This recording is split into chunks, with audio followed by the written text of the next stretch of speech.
நம்ம இந்த நாளிலும் கூட இந்த 118ஆம் சங்கீதத்தை தியானத்துக்கு எடுத்திருக்கிறோம். இதில் இன்னைக்கு நம்ம எல்லாத்தையும் பார்க்க போறதில்ல. ஒரே ஒரு வசனத்தை வாசிக்கலாம். 26ஆம் வசனத்தை வாசிக்கலாம்.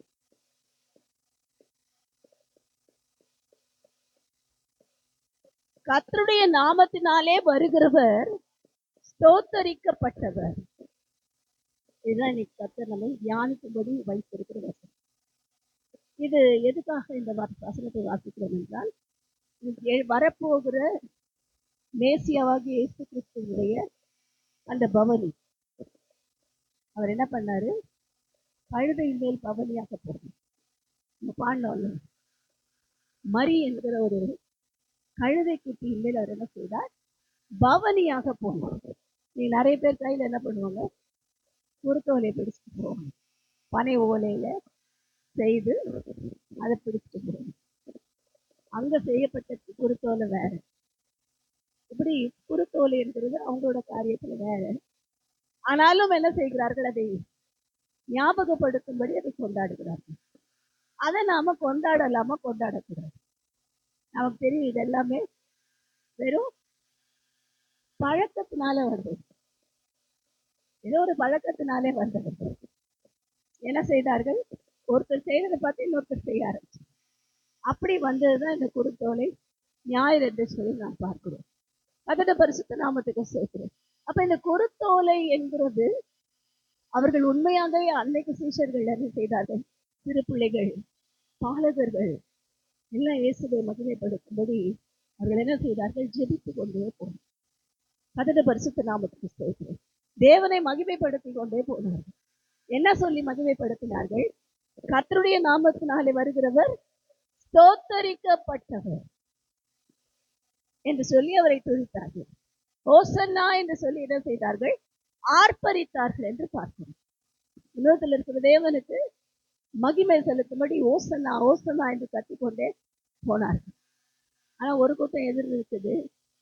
நான் ஓசன்னா ஓசன்னா இவரை போய் பாடு. இவர் யார்? ஒரு தச்சனுடைய ஒரு அட்ரஸ் என்ன? தச்சனுடைய குமார். தச்சனோட குமார் எவ்வளவு அட்ரஸ் பாரு. அப்ப இயேசு கிறிஸ்து எவ்வளவு தகப்பனுக்கு கீழ்ப்படைஞ்சு இருப்பாரு பாரு. நம்ம சின்ன பிள்ளைங்களா இருக்கீங்களே, என்ன பண்ணலாம்? அப்பா அம்மாவுக்கு கீழ்ப்படைஞ்சு இருக்கு. ரொம்ப கஷ்டமா இருக்கு பிள்ளைங்க. கீழ்ப்படினாதான் பிரச்சனை. எதனா அதெல்லாம் செய்யறது ரொம்ப கஷ்டம். ஏன்னா என்னது?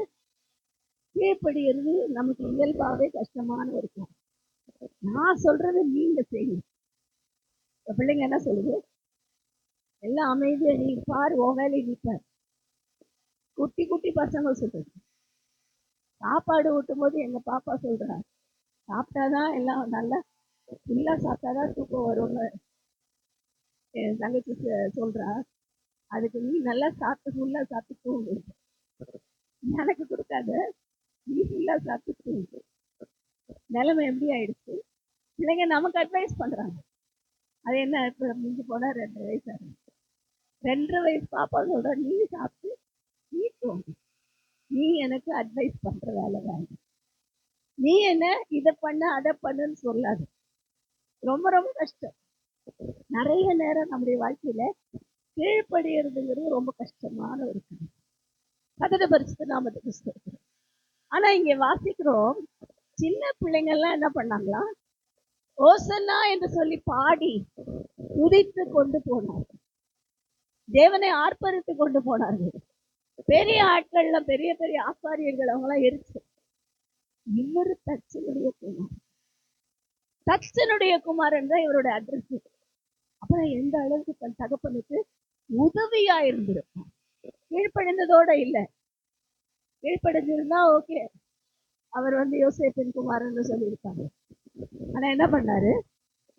தச்சு வேலையும் செஞ்சாரு கூட. அப்பா என்ன செஞ்சாரோ வேலையை ஹெல்ப் பண்ணார். தச்சு வேலையை செஞ்சதுனாலதான் நிறைய பேர் இன்னைக்கு கார்ல போட்டுருப்பாங்க, my Lord is a carpenter. அதோட பரிசுத்த நாமத்துக்கு ஸ்தோத்திரம். தச்சு வேலையும் செஞ்சார். அதோட பரிசுத்த நாமத்துக்கு ஸ்தோத்திரம். அப்ப அட்ரஸ் எப்படி இருக்குது? அப்பாவுக்கு உதவியா இருக்கு. இன்னைக்கு நம்ம பிள்ளைங்க என்ன, நம்ம அப்பாவுக்கு நம்ம பிள்ளைங்க மாத்திரம் இல்லை, நாம நம்ம அப்பாவாக இயேசு எப்படி இருக்கணும், உதவியா இருக்க வேண்டும். நம்மால இயேசுக்கு என்ன பண்ணோம், உதவி வர வேண்டும். நாம உதவி, நம்ம என்ன உதவி செய்வோம்? நம்ம கிட்ட ஒரு உதவி எதிர்பார்ப்பாரா? நம்ம காணிக்கையால உதவி செய்ய முடியுமா? அவர் ஐஸ்வர்ய, வானம் பூமி அவருடைய. எத்தனை கோடி சேர்த்து சுவிஸ் பேங்க்ல போட்டாலும் எல்லாம் அவர் கையில தான் இருக்கு. ஒரு ஆட்டம் ஆடுச்சுன்னா முடிஞ்சு போச்சுக்காது. ஒரு பெரிய பூகம்பம் வந்து அமெரிக்காவுக்கு, அமெரிக்காவுடைய அட்ரஸ் போயிடுச்சு, ட்ரேட்மார்க் போயிடுச்சு, அப்படியே எல்லாம் டவுன் ஆயிடுச்சு. அமெரிக்கா டாலருடைய மதிப்பு அப்படியே சரியாக போயிடுச்சு. காரணம் என்ன? அவர் அங்க வச்சிருக்காரு எல்லாத்தையும், எல்லாமே அவர் கையில இருக்கு. அவர் ஏதாவது கேட்கணுமா? இல்லை. அவர் மகா பரிசுத்தம் உள்ள தேவன், அதே நேரத்தில் ஐஸ்வர்யத்தில் சம்பந்தி. அவர் தான் எல்லாத்துலயும் நிறைவாய் வைத்திருக்கிறார். ஆனாலும் நம் தேவன் என்ன பண்ணல, அதை பெருசா நினைக்கிறார், அதை கொள்ளையாடின பொருளா நினைக்கிறார். அப்பா, நான் நல்ல ஒரு பிதாவாகிய தேவனோட வலது பரிசுத்துல உட்கார்ந்து எல்லாம் துதிங்கப்பா, என்னை பார்த்து பாடுங்கப்பா, எல்லாம் அல்லேலூயா பாடுங்க, ஓசன்னா பாடுங்க.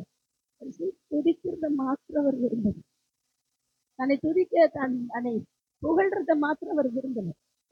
பூமியில் அவர் மனித அவதாரமா இருந்த போது அவரை புகழ்ந்தவர்களை அவர் என்ன செய்தார்? ஸ்டாப் பண்ணார், கடிந்து கொண்டார். என்னையாப்ப புகழ்றல, என்னையே நல்லவன் சொல்றேன். கதத பரிசுத்த நாமத்துக்கு ஸ்தோத்திரம். காரணம், பூமியில இருக்கிற வரைக்கும் மகிமை தேவனுக்கு, நமக்கு ஒண்ணும் கிடையாது. அதுக்குதான் நம்ம அப்பப்ப அடிக்கிறார், அப்பப்ப குத்துறாரு. அந்த ஆசீர்வாதத்தை பார்த்து நீ மயங்கிடாத, ஒரு குத்தி தப்புன்னு அடிப்பார், அப்ப லோ ஆயிடுச்சு. நம்ம நார்மல் ஆனா திரும்ப நார்மல். இதுதான் தேவனுடைய நடத்துதல், தேவனுடைய வழி அதுதான், அப்படிதான் இருக்கும். இப்ப என்ன செய்கிறார்? அவர் அந்த வழியில போறதுக்கு தான் தன்னை தாழ்த்தி, மகா பெரிய ஐஸ்வர்ய சம்பனராக இருந்தோம், ஒரு பெரிய ரதத்தையோ குதிரையோ யானையோ தெரிஞ்சுக்கலாம். அன்னைக்கு வந்து ஒரு ராஜா பவனி போகணும்னா எதுல போவாங்க? ஒண்ணு குதிரையில போவாங்க, இல்லைன்னா யானையில போவாங்க, இல்ல தேர்ல போவாங்க. இவர் என்ன பண்ணாரு? கழுதையை தான் தெரிஞ்சுக்கிறாருன்னா கூட பரவாயில்ல, அதுலயும் கழுதை குட்டி, அதை தான் தெரிஞ்சுக்கிறார். அப்படி தெரிந்து கொள்ள காரணம் என்ன? நம்முடைய தேவனுடைய சாகம். நான் எல்லாவற்றையும் படைத்திருந்தோம், உங்களுக்காக என்னை தாழ்த்துகிறேன், உங்களுக்காக என்னை வெறுமையாக்குகிறேன், உங்களுக்காக என்ன செய்கிறேன்? இந்த மனித அவதாரத்தின் எல்லா பாடுகளுக்கும் முற்றிலுமாய் ஒப்பு கொடுக்கிறேன் என்று தன்னை அர்ப்பணித்தார். இந்த இடத்துல மாத்திரம்தான் இயேசு துதிக்காதீங்கன்னு சொல்ல. ஏன்னா துதித்தவர்கள் எல்லாம் இருதயத்தில் இருந்து தேவனை மகிமை, உன்னதத்தில் இருக்கிற தேவனுக்கு ஓசன்னா என்று சொல்லியவர்கள் துதித்தார், தேவனை மகிமைப்படுத்தினார். அதனால இங்க மாத்திரம்தான் அவர் கடிந்து கொள்ளல, மற்ற எல்லா இடத்துலயும் வேண்டாம் என்ன உயர்த்தாதீங்கன்னு சொன்னார், பிதாவுக்கே மகிமை என்று சொன்னார், தன்னை தாழ்த்தினார். இந்த இடத்துல தன்னை தாழ்த்தி அவர் உயர்த்தப்படுகிறதற்கு பிதாவாகிய தேவன் அவர் மெச்சுவதை போட்டு ஜனங்கள்லாம் என்ன பண்றாங்க? பாடிக்கிட்டே இருக்காங்க. அந்த நாள்ல இப்ப எல்லாம் அப்ப நடந்ததுதான் இப்ப பண்றாங்க. என்ன பண்ணுவாங்க? பூ போடுவாங்க, நல்ல இலைகள் பூக்கள் நிறைந்த அந்த கிளைகளை போட்டு நடக்க சாஃப்டா இருக்கும். அந்த ராஜா வரும்போது எப்படி இருக்கும் நடக்கிறது? அது மணமகள் மணமகன் வரும்போது என்ன பண்ணுவாங்க?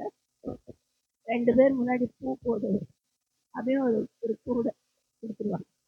இந்த ரெண்டும் என்ன பண்ணுவோம்? அது பூவை கீழே போடுதோ அந்த பக்கம் போடுதோ, அது பாவம் அதுக்கு தெரியாது. அது சொல்லி கொடுத்த மாதிரி போட்டுக்கிட்டே வரும். காரணம் என்ன? இதெல்லாம் அந்த நாள்ல தேவன் வைத்திருந்த நியமனம். அதனாலதான் கர்த்தருடைய நாமத்தினாலே வருகிறது. இயேசு எப்படி வந்தார்? பிதாவாகிய தேவனுடைய நாமத்தினாலே இந்த பூமிக்கு வந்தபடினாலே அவர் ஸ்தோத்திரிக்கிறார். இன்றைக்கு நாம் நம்மை அறிந்திருக்கிறோம். நம்ம வெறும் பனை ஓலைகளை எடுத்துக்கொண்டு பவனி போகிறது பார்க்கறது இல்லை. நம்ம என்ன பண்ணணும்? இருதயத்துல நம்முடைய குருத்தோலை பிடிக்கணும். இருதயத்துல குருத்தோலை பிடிச்சாதான் தேவன் நம்மேல் பவனி வருவார். அடிக்கடி சொல்றேன், அதுக்கப்புறம் அந்த கழுதைக்கு மதிப்பு இல்லை. இயேசு இறங்குற வரைக்கும் தான் கீழே பூமாலை, இலைகள், செடிகள் எல்லாம் போட்டுக்கிட்டே இருக்கும். இயேசு கழுதையை விட்டு இறங்குற அப்புறம் அதை பத்தி ஒரு வார்த்தையும் தெரியும், அது எங்க போச்சுன்னு தெரியும். அவ்வளவுதான். இன்னைக்கு நடக்கிற ஊழியக்காரர்களுடைய நிலை இப்படித்தான் இருக்கும், இப்படிதான் இருக்கணும். நம்ம மேல இயேசு இருக்கிற வரைக்கும், நம்மை தேவன் பயன்படுத்துகிற வரைக்கும் நமக்கும் பூமாலை வரும், காலு கீழே எல்லாம் பூ செண்டு போடுவாங்க, நமக்கு என்ன பண்ணுவாங்க, தலைப்பா வைப்பாங்க, எல்லாம் பண்ணுவாங்க. அவர் நம்ம விட்டு இறங்கிட்டாருன்னா, நம்ம விட்டு விலகிட்டாருன்னா நமக்கு ஒரு மரியாதை இல்லை. இப்போ என்ன செய்யுங்கிறாள் ஆண்டவரே, அந்த கழுதையை பாடு பாடுறோம்ல, குட்டி நானையா கழுதை, குட்டி நானையா, ஏசுராஜா ஏறி செல்லும் குட்டி நானையா என்று சொல்லி நாம் அந்த சின்ன பிள்ளைகள் பாடுகிற அந்த பாட்டின்படி நாம் நம்மேல் இயேசுவை எப்பொழுதும் வைத்திருக்கிறோம். நமக்குள் இயேசு தரித்திருக்கிறோம், நம்மேல் இயேசு நாம் அணிந்திருக்கிறோம். அதுதான் தேவன் விரும்புகிறார். அப்ப இந்த நாள்ல நாம அப்படி செய்ய ஒப்பு கொடுப்போம். ஏன்னா இன்னைக்கு பெரிய செய்தி கொடுக்கல, ஏன்னா இதுக்கு மேல இன்னொரு செய்தி இருக்கு. அதனால இந்த நாளில தேவன் சொன்னபடி இதை நாம் கொண்டாடுகிறது ஆவிக்குரிய ரீதியிலேயே கொண்டாடும். மற்றவங்க செய்யறது போல இல்லை. நான் எனக்காக ஒரு நாள் தோற்றுவிக்கப்பட்டேன். கழுதையின் மேல் கவனித்தார், தன்னை அர்ப்பணித்தார், தீர்க்க தரிசனத்தை நிறைவேற்றினார். நகரியா தீர்க்க தரிசனம் சொன்ன தீர்க்க தரிசனம் நிறைவேறுதலாக இருந்தது. இந்த தீர்க்க தரிசன வார்த்தைகளை நிறைவேற்றினார். இன்றைக்கு எனக்கு கற்றுக் கொடுத்திருக்கிற வாக்கு தத்துவங்கள் தீர்க்க தரிசனங்களை நிச்சயமாக நிறைவேற்றினார். ஏற்ற நேரத்தில் அது நடக்கும். நம்ம நடக்குமா நடக்காத இல்லை, நடக்கும். நம்ம அந்த பார்த்து தான் எடுக்கிறது. நடக்குமா நடக்காதான்னு சோர்ந்து போடும். ஆனா தேவன் என்ன செய்யறாரு, நமக்கே தெரியாம ஒரு வழியை கிடைக்கும். அதுக்கு பரிசுத்த நாமத்துக்கு சொல்றோம். நாளை நம்ம அர்ப்பணிப்போம். பரிசுத்தாவியானவர் சொல்லப்படும் ஒவ்வொருவரையும் வழி நடத்துவாங்க. இந்த கழுதை பவனியில் அவர் போனது போடுங்க, நம்மை நேர் வழியில நடத்த தேவனோட பாட்டில்